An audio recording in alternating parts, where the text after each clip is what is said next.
Hi friends, बहुत बार ऐसा होता है कि हम मन ही मन दूसरों के लिए बुरा सोचते हैं। मन ही मन उनको भला बुरा कहते हैं, गंदी गंदी गालियाँ भी देते हैं। तो क्या ये पाप कर्म होता है?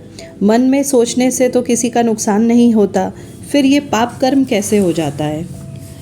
ये सच है कि किसी का बुरा सोचने से उसका बुरा नहीं होता, पर हम अपना स्वभाव गंदा कर लेते हैं। हमारे संस्कार दूषित हो जाते हैं, हमारे आसपास नकारात्मक ऊर्जा का ज़्यादा जोर होने लगता है और इस ऊर्जा के कारण कुछ भी ठीक नहीं होता। यहाँ तक कि हमारा स्वास्थ्य भी बिगड़ने लगता है। बहुत परेशानियाँ और अशांति घेर लेती हैं, क्योंकि ये सब हमारी आत्मा के स्वभाव के विपरीत होता है।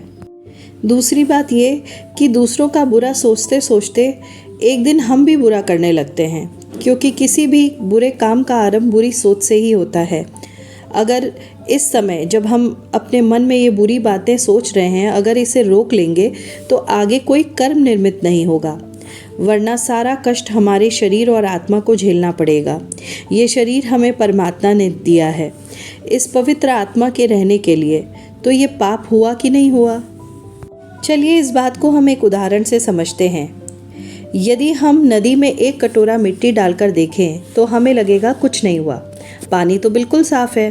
फिर यही कर्म हम बार बार दोहराएं तो एक समय आएगा जब पूरी नदी का पानी गंदा हो जाएगा। हमारा मन भी ठीक नदी के जल के तरह ही साफ है। दूषित विचार जितना हमारे मन में आएगा उतना ही हमारा मन दूषित होगा। एक भी दूषित सोच के साथ हम कभी भी शुभ कर्म नहीं कर सकते। इसका अर्थ यह है कि बुरा सोचने का तत्कालिक परिणाम तो हमें नहीं मिलता, पर बाद में समय आने पर यही हमसे पाप कर्म करवाता है और हम उत्थान से पतन की ओर बढ़ने लगते हैं। जहां हमें अच्छे कर्म करने चाहिए, उसकी बजाय हम पाप कर्मों की गठरी भरना शुरू कर देते हैं। इसलिए हमें किसी व्यक्ति के बारे में बुरा नहीं सोचना चाहिए।